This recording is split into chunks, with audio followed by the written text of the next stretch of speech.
Meu entrevistado de hoje é o Félix Calderaro, que é celebrante de casamentos e mestre de cerimônias. Ele é jornalista e trabalhou anos como apresentador de TV, mas hoje se dedica a contar histórias de amor.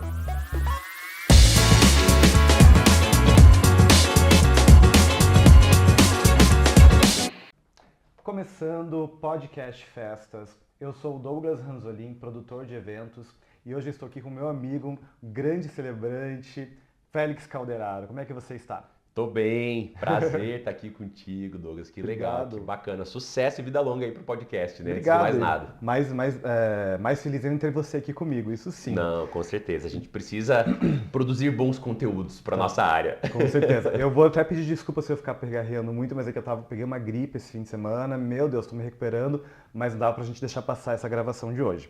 Félix, até falando sobre isso, a gente estava conversando antes de começar a entrevista sobre justamente a situação, né, da voz. Você é celebrante, você trabalha com a sua voz, né? Isso é o seu produto. O que acontece? Como que você faz ali quando realmente está numa situação que nem eu tô agora, por exemplo, assim? Cara, então, eu tenho já muitos anos de trabalho com fonoaudiologia para desenvolver a oratória, a articulação, né, da voz. E nesse tempo, quando você faz muitos exercícios, imagina uma musculação.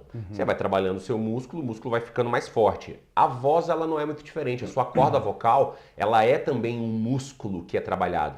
E aí, com o tempo, esse músculo vai ficando, de certa forma, hipertrofiado, vamos dizer assim, que em situações, uma gripe, um resfriado, uma laringite, faringite, sinusite, eu não tenho tanta alteração de voz quanto uma pessoa que não tem essa voz trabalhada. Então, aquele momento em que a pessoa normalmente já teria perdido a voz, pelo fato da minha corda vocal ser muito trabalhada, eu não perdi minha voz ainda. Então, o que eu vou fazer? Muita hidratação, mas muita hidratação. E eu tenho alguns exercícios específicos que eu aprendi com fonoaudiologia que ajudam para que quando você está com aquela voz um pouco mais fraca, meio rouca, como que eu faço para aquecer essa voz, para trabalhar, para de repente pigarrear menos ou ter um pouco mais de potência na emissão? Eu tenho essas técnicas, tanto que eu me orgulho de dizer, são aí 17 anos trabalhando com eventos e eu nunca perdi uma única cerimônia, um único evento, um único momento por estar sem voz. Incrível. A voz estará levemente alterada, ela não estará igual, mas Sim. você consegue trabalhar.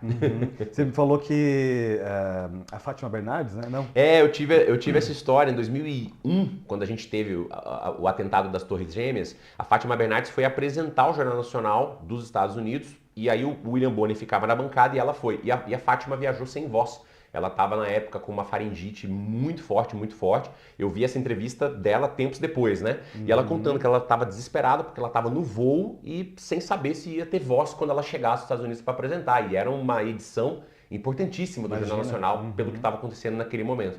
E aí ela fez injeção de corticoide na época. Caramba. Para que, né, para o pessoal que está acompanhando a gente, aquela boa prednisona que a gente costuma tomar quando a gente está com a voz ruim, só que ela fez via intravenosa para que ela tivesse um efeito mais rápido. Sim. E a partir daquilo ela se recuperou. Claro, é uma medicação e toda medicação tem os seus efeitos colaterais, não é uma coisa para a gente fazer um uso indiscriminado. Sim. Então eu não tive muitas situações em que eu precisei, mas eu já tive 2 ocasiões em que eu estava tão ruim de alguma situação, de uma faringite, de uma laringite, que eu lembrei dessa história da Fátima, procurei atendimento médico e pedi uma aplicação de corticoide para que eu conseguisse ter voz para o evento. Mas em 17 anos, 2 vezes eu precisei fazer isso. Então eu não recomendo pro pessoal de casa qualquer coisinha, puxa, eu vou perder minha voz aqui, não, vou tomar um corticoide. Não, acho que vamos segurar. Vamos com calma, né? Não, é engraçado porque a gente que trabalha com um evento, que é uma ocasião ali que não pode dar errado, não tem como voltar atrás, não tem que, espera aí, deixa eu melhorar, depois a gente faz, né? Isso é impossível, não tem como acontecer, né? Nós somos personalíssimos, né? Você, a sua pessoa, não é insubstituível no dia, assim como a minha. Eu já passei por algumas situações também, graças a Deus, nunca deixei de atender um evento, mas teve já algumas situações assim que eu fui me arrastando com a febre lá em cima, não tinha o que fazer, eu não ia deixar de entregar a festa, né? Graças a Deus deu tudo certo. Então nunca aconteceu com você de Nunca aconteceu de eu perder o evento, ou de eu faltar ao evento porque eu perdi. Eu fui, me apresentei e fiz. Hoje em dia eu não trabalho mais, mas eu já fui locutor de chamadas, locutor para alguns trabalhos muito específicos. Eu fazia, por exemplo, dublagem, uma época de um personagem de desenho infantil. Que legal. Não tem como você fazer a dublagem uma voz de personagem, que as pessoas têm uma memória afetiva daquele personagem com uma voz que está alterada. Então, em situações assim, eu ligava para o estúdio, olha, podemos remarcar a gravação para sexta-feira, porque hoje, segunda, eu não estou com a voz 100%, aí na sexta-feira eu ia e fazia. Mas tirando uma situação ou outra de trabalhos bem específicos, tipo esse de dublagem, e que eu nem faço mais, para eventos, nunca, Douglas, nunca perdi um evento por causa de voz. Você foi jornalista por quantos anos? São 12 anos, né? Foram 12, quase 13 anos. Eu trabalhei um pouquinho em jornal impresso, depois a maior parte da minha carreira, mais de 10, 11 anos, foi em rádio e televisão. Eu fui locutor de rádio, depois passei para fazer locução de chamadas para TV também. Aí virei produtor, pauteiro, repórter, apresentador de TV. Inclusive me entrevistou uma vez, né? Você lembra dessa ocasião, né? Eu levei você no programa porque eu trabalhei com jornalismo que a gente chama de hard news, que é esse jornalismo de notícias diárias. Preço do chuchu na feira, um acidente que aconteceu na esquina da sua casa. E aí, com o tempo, eu fui migrando para o entretenimento. Até pegando a Fátima de novo como um exemplo, a Fátima fez isso, né? A Fátima era apresentadora do Jornal Nacional, jornalista, e migrou para o entretenimento quando ela foi apresentar lá o programa dela nas manhãs de dia de semana. E eu acabei fazendo esse movimento também, fui apresentar programas de entretenimento e, curiosamente, foi assim que eu comecei a ter os meus primeiros contatos com a área de casamento. Porque eu fiz em 2012, se eu não me engano, foi 2012, a gente fez um especial pro Dia das Mães, que a gente pegava mães que trabalhavam com suas filhas ou filhos.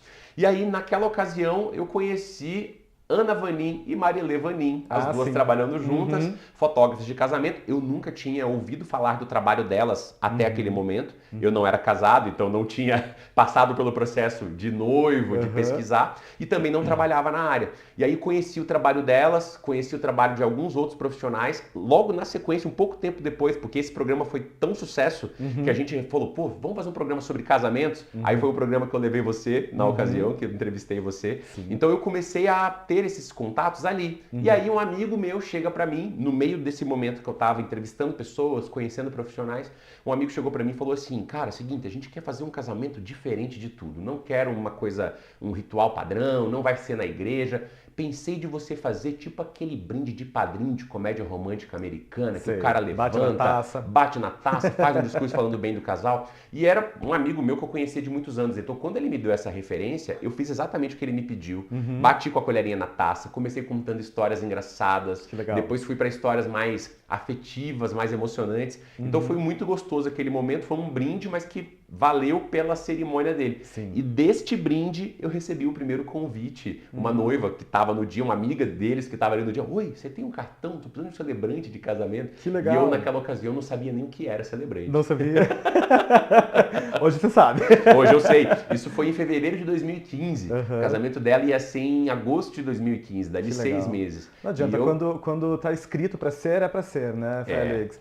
E até falando nisso, celebrante e tem mestre de cerimônias também, né? Sim, exato. Você faz os dois. Eu faço os dois. Eu comecei a trabalhar com eventos como mestre de cerimônias, então até para o pessoal entender a diferença. O mestre de cerimônias, ele tem um apreço maior à técnica e ao formato do evento. Por quê? Porque o evento corporativo, empresarial, ele é cercado de protocolos que o evento social não tem. Então, por exemplo, eu estava acostumado a fazer simpósios, congressos e eventos que participavam figuras políticas. Prefeitos, governador, já fiz 3 eventos com cerimonial da Presidência da República. Quando você trabalha com esse cerimonial político, ele tem um ordenamento, a ordem que você chama as pessoas, a forma de se referir às autoridades, as nominatas que você precisa usar, isso é tudo muito quadradinho, muito cheio de regra. Já o celebrante, ele já é um profissional que vai ter uma condução mais despojada daquele evento. Então a gente aplica mestre de cerimônias para eventos corporativos e o celebrante para 15 anos, casamentos, eventos sociais, em que você não tem a necessidade dessa formalidade que o protocolo traz. Então, basicamente, essa é a diferença. Só que, é claro, com o tempo, eu fui me identificando mais com o celebrante. Porque o trabalho de mestre de cerimônias, ele é um trabalho mais engessado, de certa forma. É um roteiro que você tem que seguir ao pé da letra, né? Exato. E o celebrante não, né? O celebrante, ele tem uma possibilidade maior de envolver as pessoas, de emocionar, de tocar. E isso, com o tempo, para mim, foi se tornando viciante, né? Você estar diante de uma plateia, de um público, e aquelas pessoas se emocionarem, chorarem, rirem junto contigo, é um pouco viciante transmitir energia boa para as pessoas. Você gosta? Eu gosto, eu gosto. É uma energia assim sem igual. Quando eu comecei a trabalhar com televisão, Douglas, o jornalismo foi um sonho que eu sonhei aos 8 anos de idade. Eu tinha 8 anos, eu era criança quando falei pro meu pai, pra minha mãe, pra família, não, eu vou ser jornalista. Eu era daquela criança que pegava uma cenoura na mão e falava que era o microfone e saía entrevistando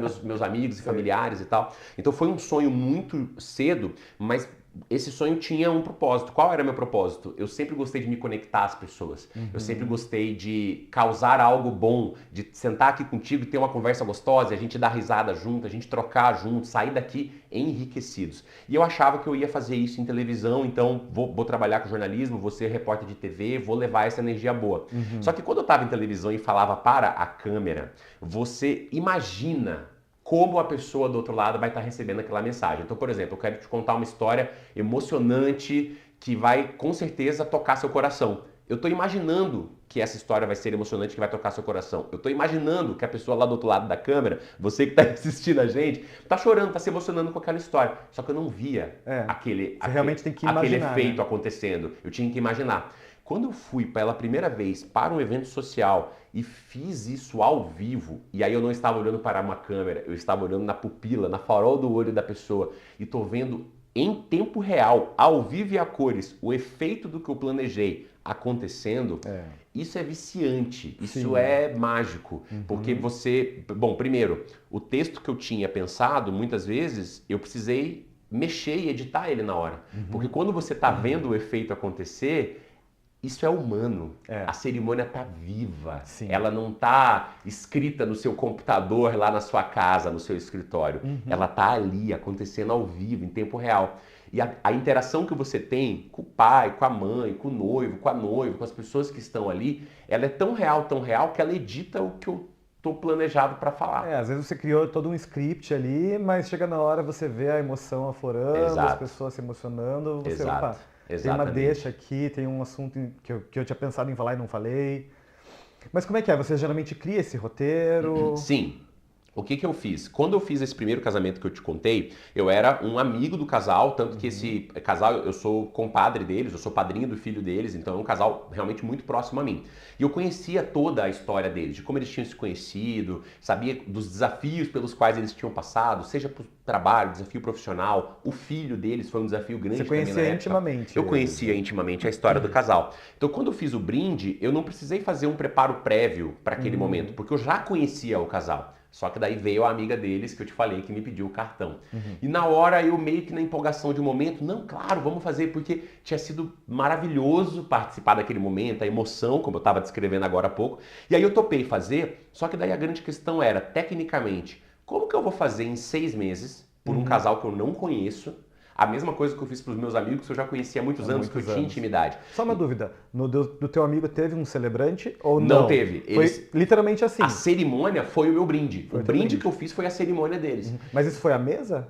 Foi, a gente fez, como eles não queriam fazer justamente uma cerimônia tradicional, eles não tiveram entradas, cortejo. Então, basicamente, a gente foi para uma chácara, eles tiveram um mise en place ali da recepção que eles iam fazer. Em determinado momento, tocava uma música, eles entravam juntos no salão, eu pegava o microfone e batia com a colherinha na taça e começava a falar. Então foi realmente bem desconstruído. Tanto que naquele momento eu de forma alguma pensei em ser ou trabalhar como celebrante. Não nem imaginou que existia talvez essa profissão, né? Nada. Quando a moça falou comigo, celebrante, o que é celebrante? Quando ela me explicou, no primeiro momento eu achei surreal, né? Uma pessoa pega no teu braço e fala, oi, você me casa em agosto desse ano? Era maluquice aquilo pra mim. Sim. Só que, como eu disse, tinha sido tão gostoso, tão prazeroso participar daquele momento, que na hora eu falei, gente, é uma experiência que eu nunca mais vou viver. Claro. E eu juro, Douglas, eu não aceitei, na hora eu troquei telefone com ela, não, me liga amanhã, vamos conversar. Eu não aceitei aquele convite achando que eu seria celebrante. Eu achava, eu sentia como se ela estivesse me chamando para viver uma experiência. Sabe assim, alguém te liga e fala assim, Douglas, vamos nessa aventura juntos? Vamos saltar de paraquedas amanhã, fim de semana? Vamos descer o Rio de Boia? Vamos subir uma montanha, fazer uma escalada? Sei. Eu achei que aquilo era uma experiência. Que legal. Eu não achei que era uma profissão para que eu trabalhasse nela. E aí eu topei na hora achando que eu vivia uma experiência, só que me bateu essa dúvida de como fazer para este casal que eu estava conhecendo. E aí, Douglas, eu resolvi ser o que eu sabia ser, jornalista. Eu peguei, então o que eu fiz para esse casal é o que eu faço até hoje. Eu peguei, sentei com eles e fiz uma longa entrevista. A gente pediu eu fui na casa do casal, a gente pediu uma pizza e eu devo ter ficado, sem brincadeira, eu fui num sábado à noite, eu devo ter chegado lá umas 6 da tarde e fui embora meia-noite. Que legal. Eu fiquei sentado umas 6 horas com aquele casal conversando. Tudo sobre a vida deles. Aprendi tudo sobre a vida deles. Só que quando eu levantei, eu pensei assim, puxa, mas ela me falou da mãe, de uma viagem que eles fizeram que foi marcante. Ele me falou do melhor amigo, que foi por causa desse melhor amigo que eles decidiram de fato se casar, que ele resolveu fazer o pedido de casamento. Eu preciso conversar com essas pessoas também. E aí eu peguei o telefone do pai, da mãe, dos irmãos, de 3, 4 melhores amigos de cada um. E além de ter feito essa longa entrevista com o casal, eu passei 6 meses entrevistando as pessoas que conheciam bem o casal. Que sabiam, não, porque daí quando você conversa com a pessoa conta, claro, algo que ela já conviveu e partilhou com o casal, os dois juntos, mas o amigo, melhor amigo do noivo, vai ter um monte de história para falar do noivo. Sim. De períodos pregressos da relação, porque às vezes é um amigo de infância, é um amigo de escola. Igual você foi naquele caso, né? Isso, exato, assim como eu fui. E aí eu comecei a perceber, enquanto eu conversava com essas pessoas, que as histórias que eles me contavam permitiam que no dia do casamento eu não fosse um profissional, um celebrante contratado para estar lá.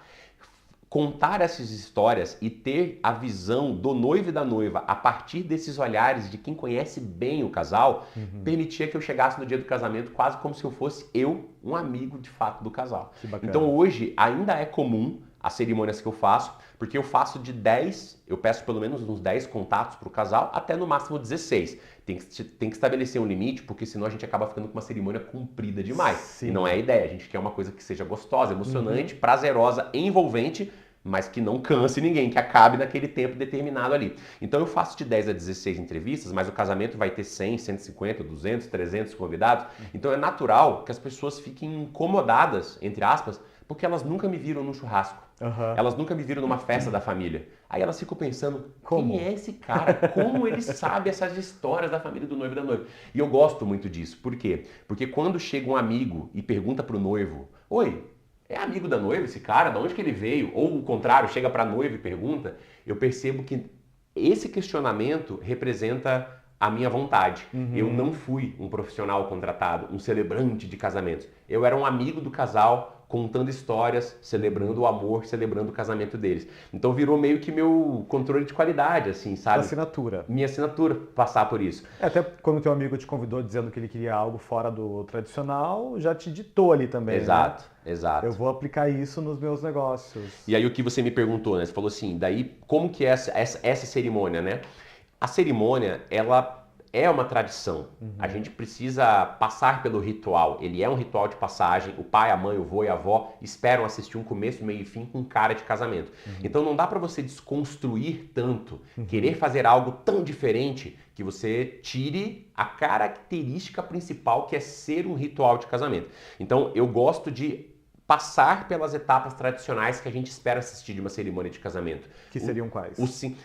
Desde o que você, o produtor do evento, está construindo com o casal, que é o cortejo. Gosto do casal que faz o cortejo, que faz o delineamento. Por quê? Porque o cortejo ele é uma simbologia da própria vida, né? O casal é precedido pelos seus pais, pelos seus avós, pelos seus amigos e familiares mais próximos. Exato. Ele é precedido porque ele é guardado pelos pais, pelos amigos e familiares mais próximos. Então, eu acho que o cortejo tem muito essa significância. Quando a cerimônia começa, eu vou seguir o rito tradicional de passar pela importância do ritual no meu discurso, por que aquele casal está reunido ali. Só que para falar dessa importância, eu abordo por que o ritual é importante para as pessoas que estão com eles.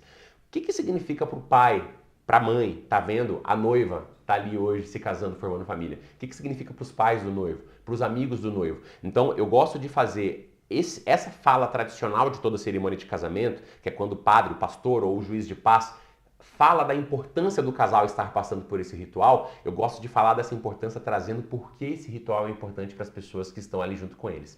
Por quê? Porque a gente consegue passar pela tradição, fazer um discurso que está próximo do que a pessoa espera de uma cerimônia de casamento, porém trazendo o pai, a mãe, os irmãos e amigos para dentro da cerimônia. Ele não está ali sentado para assistir, mero espectador, né? Espectador, e daqui a pouco acaba, eu vou para a reunião, não, para a festa, eu vou para a recepção. Não. Ele fez parte dessa história, ele construiu junto com o casal, ele faz parte dessa memória que está acontecendo no momento presente. E eu gosto de fazer as pessoas se sentirem parte.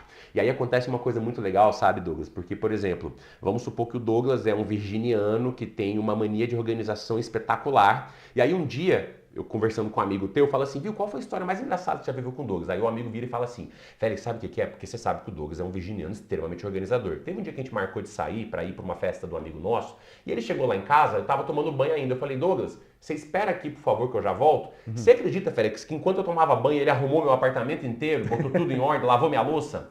Então, quando que amigo, hein? Imagina um amigo que chega lá para casa e lava a tua louça. Só que quando eu conto essa história, Douglas, essa característica do Douglas de ser organizado e de ter feito isso que o Douglas fez na casa desse amigo, faz com que os convidados deem risada, porque eles vão lembrar de outros momentos em que essa exata mesma característica também apareceu em convívios pessoais deles. Sim. Então, eu estou contando a história que um amigo me contou. Só que aquela história traz uma característica universal, que todo mundo que conhece o Douglas reconhece aquela característica. Então a pessoa, mesmo não sendo diretamente mencionada, ela se sente parte da cerimônia, porque ela olha e fala, nossa, mas isso é muito Douglas mesmo, ele faz isso. Sim. Então eu gosto de trazer isso, eu gosto de trazer a alma do casal para dentro da cerimônia. Então a gente vai passar pela fala que diz a importância que aquele ritual tem. O casal vai dizer o sim tradicional. Quando o casal tem vontade de fazer a troca de votos, eu participo desse momento junto, porque faz parte da minha proposta uma assessoria para preparação e escrita de votos. Então a gente passa por essas etapas tradicionais, só que eu vou dando para essas etapas o espírito e a alma do casal, para que não seja só mais um ritual de casamento, para que aquele seja o casamento daquele casal, com alma. Com... Deve ser muito difícil, né, na verdade, você conseguir trazer realmente a personalidade deles para o discurso. Porque quando você faz uma cerimônia numa igreja, num templo, enfim, né, aquilo acaba se tornando um pouco mais impessoal, porque, perdão, não é impessoal a palavra, é um pouco mais comum, porque na verdade já existe um pré-roteiro ali, né, uma sequência, a igreja ela formaliza, tem todo um script ali que a arquidiocese já passa e tal, né. No teu caso não, você precisa... que você falou, envolver os convidados, envolver a família, envolver os noivos e criar realmente uma identidade para essa entrevista, para esse discurso, né? Tanto que até tem uma coisa que muito casal me pergunta, que fala assim, Félix, é que minha família é extremamente católica, então eu sempre sonhei casar na igreja. Mas o meu noivo, não. Meu noivo, a família dele é evangélica, eles nem têm casamento na igreja deles. E aí a gente resolveu fazer numa chácara. E aí às vezes eu percebo que o casal fez numa chácara achando que o casamento não vai ser religioso, então logo, se não vai ser na igreja, ele não é religioso. E isso não é necessariamente uma verdade. Sim. Então, dentro dessa construção de uma cerimônia personalizada e que traga a alma do casal, se a alma do casal é uma alma de fé, de crença, se eles têm a crença pessoal deles, a gente pode trazer este significado, né? A gente pode trazer esta significância para dentro do casamento deles. Como? Um pai, uma mãe, um vô, uma avó pode vir à frente, fazer uma bênção das alianças deles, puxar uma oração. O casal pode me solicitar, Félix, será que você poderia ler esse trecho bíblico? Porque para nós é importante uma citação, um salmo e de repente puxar um Pai Nosso. Posso também.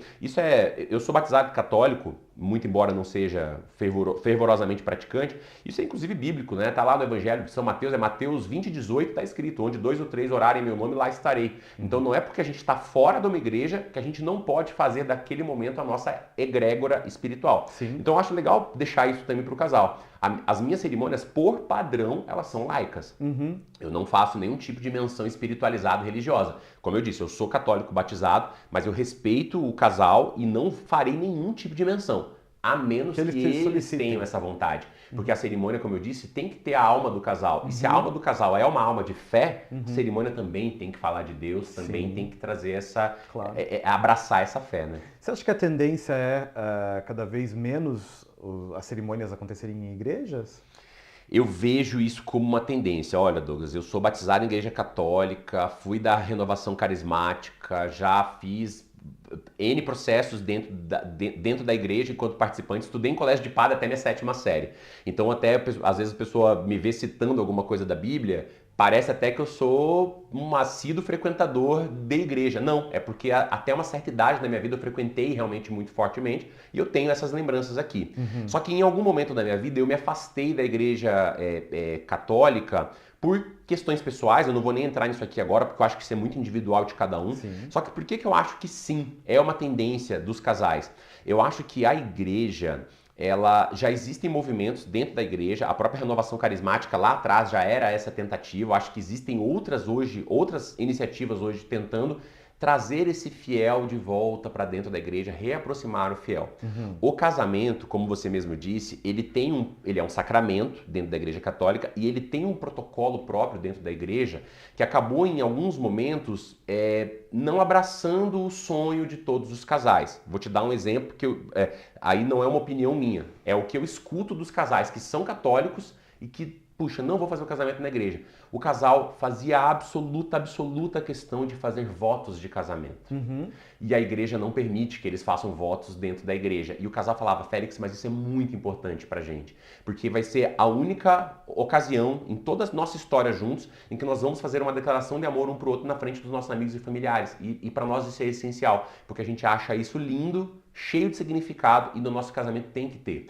E às vezes a igreja não permite, por quê? Porque não tem controle sobre o que vai ser falado durante esses votos. Sim. O noivo faz uma piadinha, a noiva faz uma graça que não era para ter sido feita. Só que aí Deus me livre e guarde dizer que o Félix está querendo dizer o que o padre deve fazer lá dentro da sua paróquia. Não é isso não. Mas eu acho que a igreja poderia nesse momento, noiva, me manda aqui seus votos. Eu vou aprovar se vocês estão dentro dos seus votos trabalhando valores cristãos, porque se para a igreja essa é a questão, essa é a preocupação, então acho que o próprio padre poderia de repente auxiliar os noivos na construção desses votos para que eles pudessem realizar o sonho que eles têm de fazer a sua troca de votos como eles imaginaram, mas aquilo ser feito dentro do respeito que a igreja necessita. E eu reconheço que de fato existe um respeito necessário e que em alguns momentos pode não ser necessariamente abarcado da forma como construiu. Mas se houvesse a participação de um diácono, do padre, junto com o casal nisso, será que isso não seria contornado? Estou dando um exemplo, apenas um exemplo, que são os votos de casamento. Eu acho que essas razões estão fazendo a igreja perder casamentos, né? Os casamentos acontecerem fora da igreja, porque às vezes é um pequeno detalhe, uma pequena coisinha que faz o casal, não, vou fazer numa chácara porque aqui eu tenho mais liberdade. Porque ele quer um casamento de libertinagem. Não, é simplesmente porque o cara queria ir lá e fazer votos com a esposa, com a futura esposa dele, entende? Então, às vezes, são pequenos detalhes que eu acho que podem fazer... Tô até depondo contra a minha profissão, né? Porque eu tô dando uma dica aqui, o padre que tá assistindo agora pensou assim, opa, vou fazer esse celebrante trabalhar menos agora, vamos trazer os casamentos para dentro da igreja. Não, mas eu concordo com você, eu acho que tem que ter uma flexibilidade às vezes, né? E o importante é o casamento, ele, como você falou, é um sacramento na igreja, mas ele tem realmente ele é um momento único na vida daquele casal, né? Então, às vezes, as pessoas buscam pôr em prática algo dentro do casamento que elas já sonham há muito tempo, já vem há muito tempo já imaginando, idealizando. E até, por exemplo, na igreja, algumas igrejas não permitem que os padrinhos entrem, né? Somente um casal, ou somente os pais, enfim. Isso para mim também eu acho que quebra um pouco desse rito que você falou. Por isso que eu te falei. Né? Eu dei um exemplo dos votos, mas tem vários. Você citou mais um agora. A forma como é montado o cortejo, quantas pessoas eles permitem que façam a entrada, permite padrinho ou só os pais entrarem. Então, são pequenos detalhes. Eu digo pequenos porque eu acho que não faria diferença para a Igreja Católica permitir que o casal tivesse a entrada dos padrinhos, por exemplo. Mas como para algumas igrejas isso ainda é uma questão, isso vira uma barreira e a barreira às vezes faz esse casal realizar o casamento fora da igreja. E quanto tempo mais ou menos leva uma cerimônia? 40 minutos. Ideal? 40 minutos para mim é o tempo que funciona, Douglas. A gente precisa, assim, 40 minutos não é meu tempo de fala, né? Total, né? Total. Então, assim, o casal marcou lá no convite 3h30 para começar a cerimônia às 4. 4 horas da tarde, tocou a primeira música de entrada, 4h40, no máximo 4h45, eles estarão saindo da cerimônia para fazer as fotos protocolares, os convidados já vão para a recepção. Então, eu me programo para que a minha fala ocupe de 20 a 25 minutos. Esse é o tempo de fala que eu vou ter de fato durante aquela cerimônia. Mas o cortejo, casal que faz votos e tudo isso vai dar 40 minutos. Gente, 40 e 45. Esse é o tempo que funciona, Douglas, porque a gente precisa de um tempo mínimo para envolver as pessoas. Sim. Não dá para fazer, vamos fazer aqui rapidinho e tal. Não. Tem que ter um tempo mínimo, você tem que dar o tempo para a pessoa se situar e se envolver na cerimônia. Mas você tem que acabar com um tempo hábil interessante para que você não estrague aquilo que foi bom. Porque tem criança no casamento, tem vô, tem vó, tem pessoa de idade. Começa a ficar cansativo, né? Fica cansativo. Já teve noivas que falam, não, eu acho pouco, quero mais? Já teve. Eu já tive, inclusive, experiências assim... Puxa, tá um dia de inverno, mas não tá muito frio. Tá 20 graus de temperatura... Céu lindo, tudo assim, extremamente aprazível. E aí eu pensei comigo, acho que hoje dá pra ir um pouquinho mais longe, né? A cerimônia tá gostosa, eu tô vendo o pai dando risada, a mãe chorando, os noivos se envolvendo. E aí, em vez de 40, 45, eu levei até 50. Douglas, mas vai do feeling. Mesmo que o dia esteja maravilhoso, em algum momento vai dar sede, vai dar fome. Tem criança lá sentada e a criança já, mãe, quero comer, tô com fome. Então, mesmo que o dia esteja maravilhoso, ainda assim, como eu te disse, eu já tive essa experiência de fazer um pouquinho mais longa. Não funciona. Você cansa os convidados. Né? Então, assim, pro casal, aquele momento passa em 1 minuto. Sim. Aquela cerimônia passa muito rápido. Então, quando você pergunta depois... De cada 10 casais, 12 gostariam que o dia deles durasse mais, que a cerimônia durasse mais. Só que eu digo a eles, vocês só estão com essa sensação gostosa porque a gente fez tudo no timing perfeito. E foi gostoso. E foi gostoso. Se tivesse passado, se tivesse cansado, você não já ia começar a sentir, né? Exato. Isso é verdade. Eu costumo dar o exemplo como aquele prato maravilhoso, imagina a sua comida favorita. O dia que você senta, que você come ela, se você comer a quantidade para ficar satisfeito, você vai ficar satisfeito, vai aproveitar aquele prato e dali 3 horas, quando você já tiver feito a digestão do seu belíssimo almoço, você vai pensar, devia ter comido mais, eu gosto tanto dessa comida. Mas se você tivesse comido além da conta, você ia passar mal, ia ficar com dor de estômago, ia ficar falar, nunca mais quero comer essa comida na minha vida. Ia ficar com aquela azia, nunca mais quero comer essa comida na minha vida. Então eu costumo comparar a cerimônia de casamento com o prato favorito da sua vida. Faz sentido mesmo. Ele é seu prato favorito, mas só até o momento que você se alimenta adequadamente dele. Porque se você passar do ponto, ele vai te dar uma congestão. Mas é legal, eu costumo realmente tratar assim, o tempo de cerimônia no máximo 50 minutos mesmo. Eu acho que é o tempo ideal. Sim. Então estamos dentro aí, né, Félix? Eu acredito assim, tem cerimônia que o casal faz votos mais longos, por exemplo. O casal escreveu bastante, eles têm muita coisa para falar um pro outro naquele momento. Então, eu costumo recomendar ao casal um tempo de leitura de 2 a 3 minutos cada um. Isso até para os casais que estão nos assistindo, para ter uma referência, tá? De 2 a 3 minutos de fala, de speech, você vai escrever no seu Word aproximadamente de 2 a 3.500 caracteres com espaços. Então dá para a pessoa selecionar o texto, clicar ali em contar palavras, né? Então, 2 a 3 mil? De 2.000 a 3.500 caracteres com espaços vai dar um tempo de leitura de 2 a 3 minutos e pouquinho. Se você imaginar o tempo de ler os votos, troca o microfone, coloca a aliança, você vai ter uns 10 minutos para esse ali momento. Só para isso.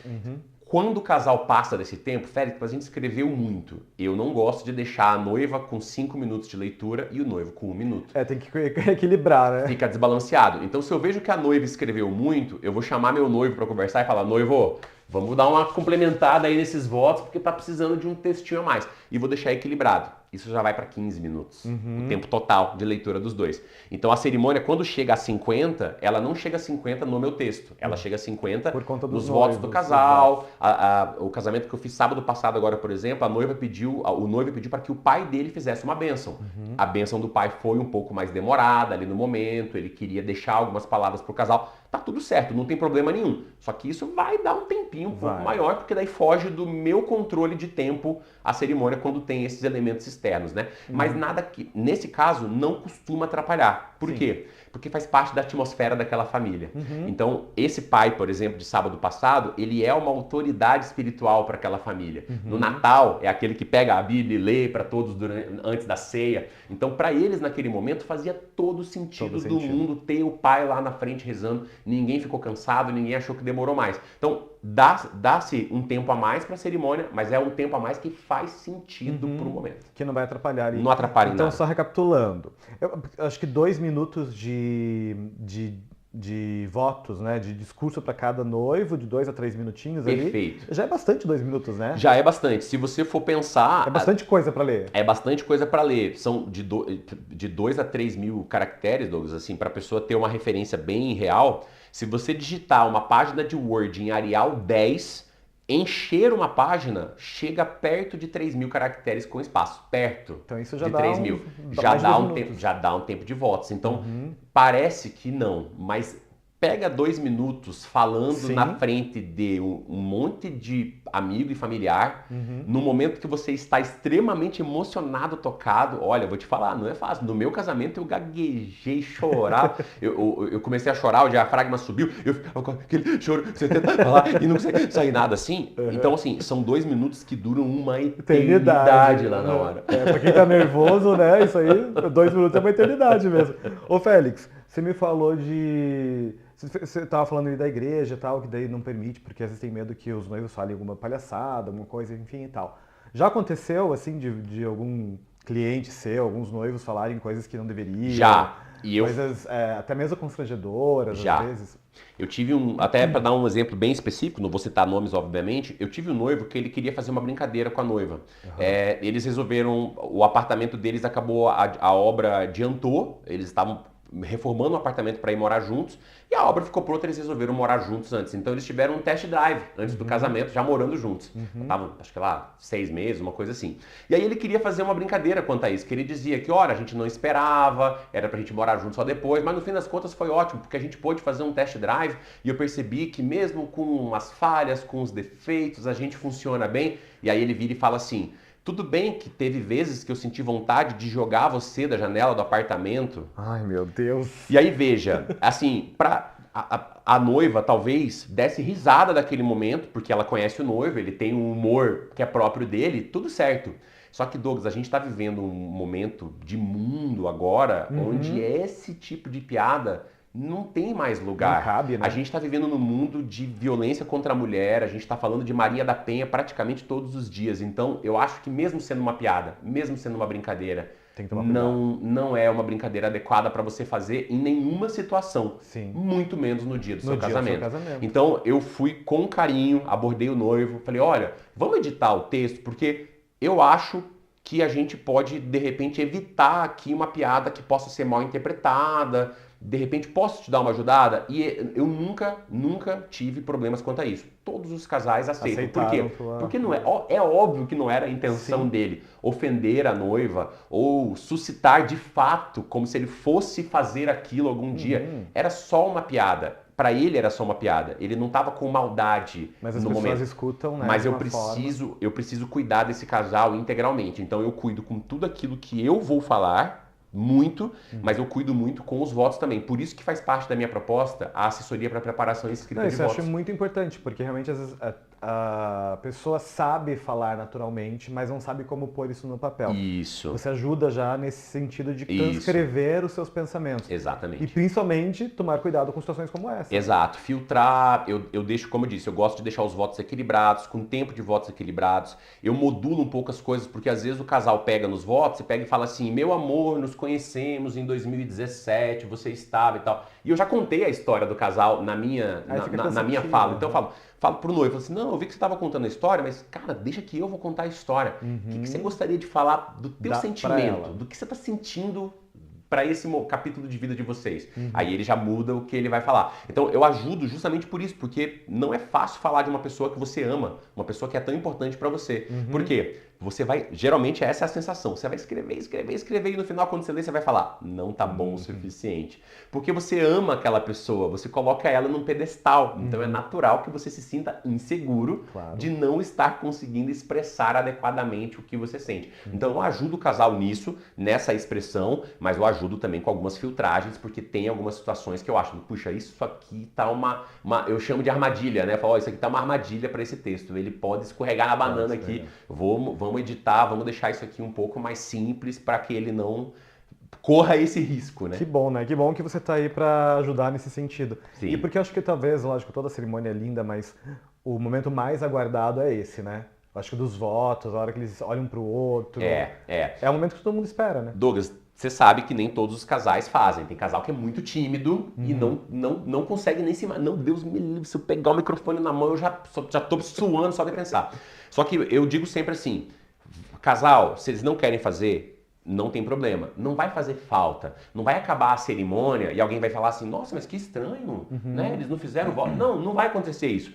Eu vou construir a cerimônia de uma forma que ninguém chegue no final e sinta falta dos votos. Mas os casais que fazem votos, a cerimônia é diferente. Por quê? Quando o casal vai fazer votos, eu gosto de construir o roteiro da cerimônia. Saúde, Douglas, saúde. Obrigado. Eu gosto de construir o roteiro da cerimônia como se fosse um roteiro de cinema, como se fosse um filme, como se fosse uma peça de teatro. Então eu vou construir um começo, meio e fim e vou construir um clímax. Legal. Um ponto máximo da cerimônia. Quando o casal faz votos, para mim, o ponto máximo é o clímax. O ponto máximo, os votos é o clímax. Os votos é o ponto máximo da cerimônia. Então, eu vou construindo aquela emoção, eu vou deixando o pai, a mãe, o amigo, os familiares, todos envolvidos naquilo. E quando, eu brinco sempre, que eu falo assim, gente, eu vou levantar a bola para vocês chutarem. A hora, eu vou, imagina um jogo de futebol, entendeu? Eu vou fazer a jogada, vou colocar vocês na cara do gol, sem goleiro, que é só chutar pro gol. Esse é o momento, Douglas, dos votos. As pessoas já estão envolvidas, elas já entenderam a importância daquele momento. Elas já entenderam a importância que aquele momento tem pro pai, pra mãe, pros irmãos e pros amigos. Elas estão envolvidas, emotivas, emocionadas. Aí o casal começa os votos de casamento deles. Então, aquele momento é arrebatador. Eu falo e me arrepio, ó. Tô falando, tô arrepiado. Sim. Aquele momento é arrebatador. Aquele momento faz as pessoas chorarem junto, vibrarem junto, porque elas não estão apenas ouvindo a declaração de amor, elas estão entendendo o porquê daquela declaração de amor, porque elas já ouviram toda a história do casal. Você sabe que, lógico, eu tô ali nesse momento da cerimônia, cuidando de tudo, né, com a minha equipe e tal. Costumo não ficar prestando atenção muito no que está sendo dito ali na cerimônia, mas é o momento que eu paro para prestar atenção, porque eu gosto muito de ver o que eles vão falar um pro outro. De ver os votos do casal, né? Porque todo aquele um ano de preparação ali, né, culmina nesse momento. Né? Eu acho que é realmente o ápice de toda a preparação. E depois é festa, enfim, né? E até uma curiosidade. É muito emocionante. Até uma curiosidade. Você, não sei se você vai concordar comigo, mas se não concordar, pode discordar, não tem problema. Quando a cerimônia começa, existem duas expectativas. Tá todo mundo na expectativa de ver tudo, né? De ver as entradas, de ver os vestidos, de ver as madrinhas, a paleta de cores escolhida. Tá todo mundo atento aos detalhes. Só que eu acho que tem dois momentos do começo da cerimônia que todo mundo espera. A entrada da noiva e imediatamente as pessoas estão ali olhando para a entrada da noiva, filmando, né? Na maioria das vezes hoje em dia com o celular, e aí ele tá assim, ó, olhando pro noivo do outro lado. Exatamente. Porque são as duas maiores expectativas. As pessoas querem ver a produção, a beleza, a emoção da noiva, mas elas querem ver a reação do noivo no momento que ele vê a noiva. Isso é verdade. São duas expectativas muito fortes ali. E aí, o que acontece na hora dos votos? As pessoas estão na expectativa de ver essas reações a todo momento. E a hora da troca dos votos é um momento de vulnerabilidade. O noivo se expõe, a noiva se expõe e tá todo mundo ali para ver isso. Tá todo mundo ali para ver essa emoção. Então eu digo sempre para os noivos, eu costumo dizer isso pros noivos, eu falo assim, noivo, você sabe que você é o fiel da baliza da emoção desse casamento. Porque pode reparar, Douglas, se o noivo chora na entrada da noiva, o celebrante não precisa nem começar a falar. É verdade. O casamento vem abaixo, o povo chora junto com o noivo copiosamente. Se a noiva chorar, não é tão emocionante quanto o noivo quando o noivo chora. Isso é muito curioso. É verdade, porque o noivo não é esperado, né? Ele é realmente, como você falou, a figura ali, né, solene, estar ali, né, firme, forte. Não, quando a noiva entra e o noivo desmorona, o casamento desmorona junto, desmorona é bem junto. curioso. Então eu gosto muito desse momento de votos por isso, porque eu acho que é o momento em que, tanto que é um momento, inclusive, eu saio da cerimônia.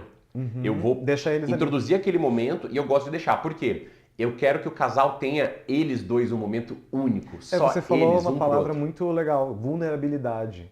Porque, na verdade, tanto o noivo quanto a noiva estão como... são os anfitriões, eles são vistos ali, né, como as figuras mais imponentes, né, no casamento. Sim. E esse é um momento que eles estão literalmente vulneráveis, porque eles estão expostos a todo mundo, eles vão ter que falar uma declaração de amor um pro outro. E é ali que eles vão chorar, que eles vão pegar o lencinho e tal. Realmente, eu nunca tinha pensado nisso, né? Exato. Muito legal. Exato, é um momento bem gostoso para eles e para os convidados também. E para os convidados. E você acha que no futuro, ou não sei se isso já está encaminhando ou não, tende a ter algumas mudanças nesse formato de cerimônia? Então, eu tenho visto, até semana passada, atrasada, não lembro, me chamaram para um café, aí nós fomos, me apresentaram o trabalho de um celebrante, ele é de São Paulo. Ele faz mágicas na cerimônia, só que ele cria simbologias para aquelas mágicas, né? Então ele pega um cordão, ele faz alguns nós, ele corta o cordão e ele traz a simbologia de como, olha, ao longo da relação de vocês, o amor vai ser como esse cordão, ele pode se romper, mas daí ele vai lá e faz uma mágica e o cordão aparecia inteiro colado de volta, sem corte. Então ele criou uma simbologia em cima de uma habilidade muito forte que ele tem. Eu vejo celebrantes que fazem alguns rituais específicos, rituais da caixa de vinho, rituais das areias, ritual das velas. Então eu acho que se você for olhar para esses rituais já foram atualizações dos últimos 10 anos. Eu estava te contando a história, eu me tornei celebrante em 2015, né, que foi quando eu contei aquela história. Então são 9 anos que eu estou dentro desse universo. E nesses 9 anos eu percebi muitas mudanças. Celebrantes que começaram a colocar elementos simbólicos para entregar para o casal depois. Então, por exemplo, puxa, eu vou fazer uma pintura de uma aquarela, de um afresco e vou celebrar o casamento e entregar um quadro. Aí você pensa, puxa, o que um quadro, uma aquarela pintada tem a ver com o texto, com a entrega, com a cerimônia em si falada? Nada. Mas ele é uma simbologia, ele é um objeto de memória afetiva que todas as vezes que o casal... Eu não faço isso, mas estou dando um exemplo de uma celebrante que eu conheço que faz. Todas as vezes que o casal olhar para aquele quadro na parede da casa deles, eles vão lembrar da cerimônia de casamento deles. Eles vão, nossa, é verdade, foi o fulano que entregou isso aqui pra gente e tal. Lembra daquilo que ela falou? Então, eu acredito que sim, Douglas, que vai ainda mudar e surgir muita coisa nova. Por quê? Porque nos últimos 9 anos a gente viu isso acontecer. As cerimônias estão... Eu vejo os casais cada vez mais preocupados com as simbologias relacionadas ao casamento. Não apenas a simbologia do sacramento em si. Eu digo, uma aliança de casamento que você troca, sabe? Isso já é uma simbologia que a gente traz já de muitos anos. Você pegar a aliança, olha, esta aliança simboliza o amor de vocês. É um círculo que não tem começo, meio e fim, como o amor de vocês não tem. Isso é bíblico, inclusive, né? A simbologia do amor enquanto o anel. Mas eu acho que além dessa simbologia clássica tradicional, nós criamos novas simbologias e os casais estão trazendo essa necessidade porque eles querem cada vez mais se ver naquilo que está sendo feito, naquilo que está sendo falado, naquilo que está sendo mostrado. Eu fiz um casamento outro dia que o casal não tinha mesa de doces.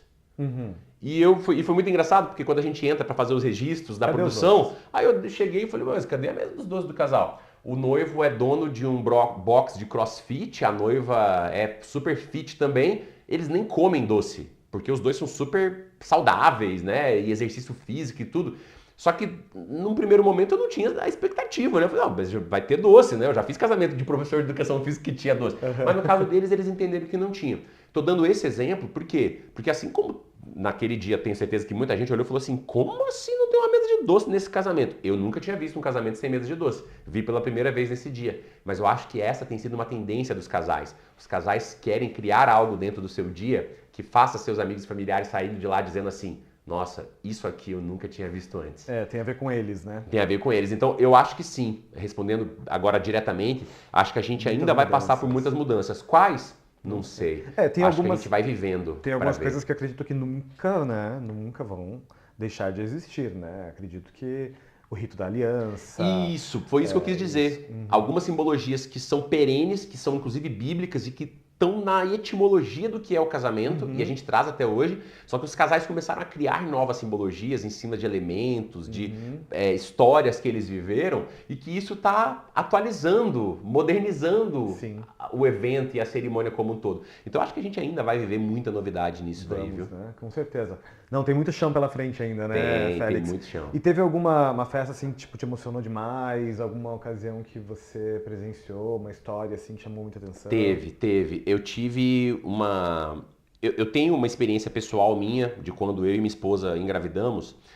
Nós tivemos uma tentativa de gestação muito custosa, muito demorada. Foram quase 2 anos. Nesse meio tempo a gente recebeu alguns diagnósticos negativos de médicos dizendo que a gente não poderia ter filhos. Poxa. Então eu já tive algumas ocasiões, a última foi agora no dia 18 de maio, inclusive, lembro bem da data, foi em maio.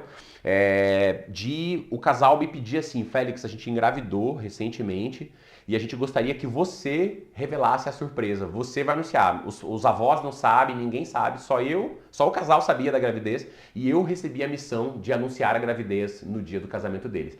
Durante a cerimônia? Durante a cerimônia, de anunciar durante a cerimônia. Eu já tive 4 casamentos, na verdade, com esse agora de maio, em que eu tive essa oportunidade.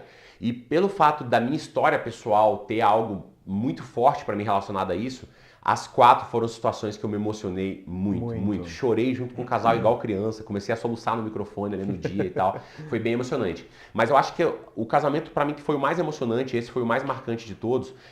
Anos atrás, eu e minha esposa, nós já participávamos, eu gosto muito de fazer trabalho voluntário, auxilio algumas instituições. Uma delas é a FEP, que é a Fundação de Proteção ao Excepcional, fica ali no Jardim Botânico, recomendo as pessoas que não conhecem, conheçam o trabalho da FEP, é maravilhoso. E eu já tinha feito alguns trabalhos com eles, recolhendo cesta, arrecadando alimento para montar cesta de Natal, para montar cesta básica, a gente fazia algumas coisas com as crianças. E aí um belo dia eu conheci um casal lá da FEP, os 2 alunos da instituição, os 2 síndrome de Down. E eu confesso, Douglas, que assim, eu já tinha, como jornalista, tinha feito reportagens sobre síndrome de Down e tudo. Não me considero um cara preconceituoso de forma alguma, eu não me considero. Só que eu era, talvez naquele momento, ignorante para este assunto, né? Na acepção da palavra, do não conhecer. Eu nunca tinha visto um casal síndrome de Down na minha vida. Os 2 síndrome de Down. Já tinha visto o homem síndrome de Down casado com uma mulher não síndrome de Down, ou o contrário, mas nunca tinha visto um casal. E aquilo para mim foi interessantíssimo. Eu falei, gente, eu nunca conheci um casal. E fui conhecer o Joelito e a Laís. Eles já eram casados há alguns anos, eles se conheceram aos 2 e 3 anos de idade na FEP, estudando de criança, cresceram juntos, até que um dia o Joeliton começou a servir a comida da Laís no refeitório, fazia uma gentileza, puxava a cadeira para ela sentar. E a FEP, eles não permitem de forma alguma que os alunos se relacionem entre eles. Até porque o portador da síndrome de Down, ele tem uma coisa mais afetiva, de contato físico, de gostar de beijar e de abraçar, que eles em alguns momentos têm até que cuidar um pouco com isso, né? Porque quando eles vão se desenvolvendo sexualmente, eles podem até às vezes confundir as coisas ali. Então a FEP não apoiava. Só que no caso específico do Joelito e da Laís, os psicólogos, os terapeutas, os professores, todos avaliaram e falaram, gente, mas não é isso. É real, eles se gostam de verdade, tem um sentimento aí brotando. E quando eu conheci, eles já eram casados, e eu lembro que eles chegaram pra mim um dia, e eles super felizes, eu falando que eu já trabalhava com casamentos e tudo, e eles, eu quero te mostrar a foto do meu casamento. E eles vieram me mostrar. Douglas, eles tinham, sabe aqueles kit festa que você compra de padaria, assim? 150 doces, 150 salgadinhos, 4 refrigerantes e um bolo? Esse foi o casamento deles. Eles compraram um kit festa de R$ 150, bolo salgadinho, juntaram a família e fizeram. E aí vieram me mostrar o álbum de fotos, álbum físico de fotos, com aquelas fotos assim, igual a gente tirava antigamente, sabe? Um flash mais estourado assim, sabe? Uma foto desfocada. E eles com um sorriso de orelha a orelha. E eu olhei para aqueles 2 tão felizes e tão realizados, fazendo um casamento de R$ 150, que eu falei, cara, esse amor, essa história merece um casamentão mesmo assim. Legal. Porque para eles já foi extremamente significativo. O que eles tiveram foi um casamentão. Para eles foi um casamentão. Só que eu falei, putz, esse casal, eu vou fazer alguma coisa. E aí na ocasião eu fiz contato com isso foi em 2018. Na ocasião eu fiz contato com alguns fornecedores da área. Gente, eu quero fazer tudo doado. Nós vamos doar o nosso trabalho. Vocês estão dispostos? Douglas, a gente conseguiu tudo para 70 pessoas. buffet, chácara, foto, vídeo, Olha que legal. dança dos noivos, eles tiveram valsa, tiveram um professor de dança para ensinar eles a dançar, tudo, mesa de doce, tudo foi doado pelos fornecedores. Nós tiramos inclusive do bolso porque, por exemplo, o buffet trabalhava com garçons. Eu não ia pedir pro garçom fazer doação do trabalho dele. Pô, aquele cara também precisa desse rendimento. Então, os fornecedores, nós juntamos ainda e fizemos uma vaquinha para pagar esses profissionais que iam trabalhar e fizemos o casamento. E eu chorava, Douglas. Eu chorava nesse casamento igual criança. Junto. Porque eu fiz a cerimônia deles, foi muito bonita. Para mim foi uma descoberta, porque como eu te disse, eu nunca tinha conhecido um casal síndrome de Down. Eu acho que ali eu entendi de verdade porque eles falam que o cromossomo 21 é o cromossomo do amor. Eles chamam o cromossomo do amor. Ali eu entendi de verdade, porque, ó, eu tô falando e tô querendo chorar já. O contato que eu tive com eles, para mim, foi muito revelador. Assim, para mim foi enriquecedor. Me enriqueceu como ser humano, me enriqueceu como celebrante. O amor deles me fez olhar para todos os outros amores do mundo como amores possíveis e como amores verdadeiros, porque a gente é ser humano e é inevitável que em alguns momentos você olhe para uma coisa e fala assim, gente, o que essa mulher está fazendo com esse cara? Ou o contrário, o que esse cara está fazendo com essa mulher? Então a gente às vezes, por ser humano, eu me pegava julgando o amor do outro. E eu passar por essa experiência com o Joelito, com a Laís, me fez sair dali, tipo, uma outra pessoa. Hoje em dia eu consegui me livrar desses julgamentos. Hoje em dia eu consegui olhar para todos os amores como amores possíveis, como amores verdadeiros, como amores dignos de serem celebrados, porque eu não duvido de mais nada. Depois do que eu vi ali deles, eu falei, cara, é isso aí. Incrível. Isso é humildade, né, Félix? A gente precisa. Precisa. Não, e a gente não tem por que duvidar, né? Até que se prove ao contrário. Se existe ali um amor, existe ali um amor, né?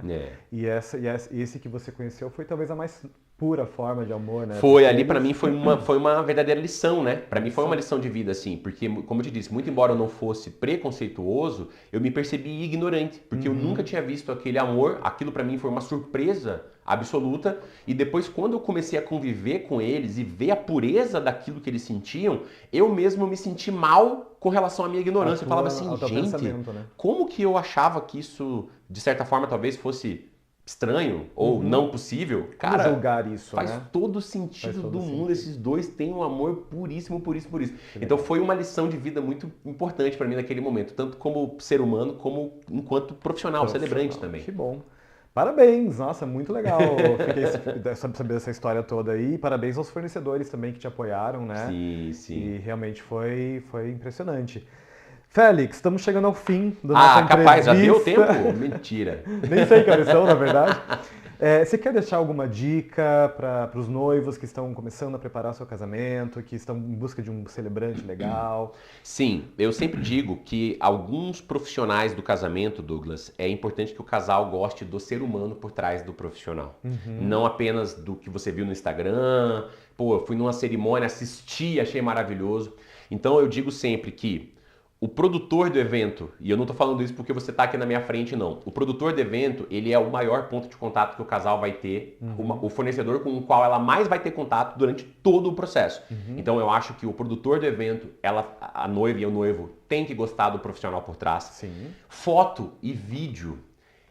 Eu particularmente, trabalhei anos com televisão e eu não lido bem com câmera de foto. Então eu sou aquele que eu tô aqui com a minha esposa abraçada, daí o fotógrafo fala, Félix, agora vamos fazer uma foto.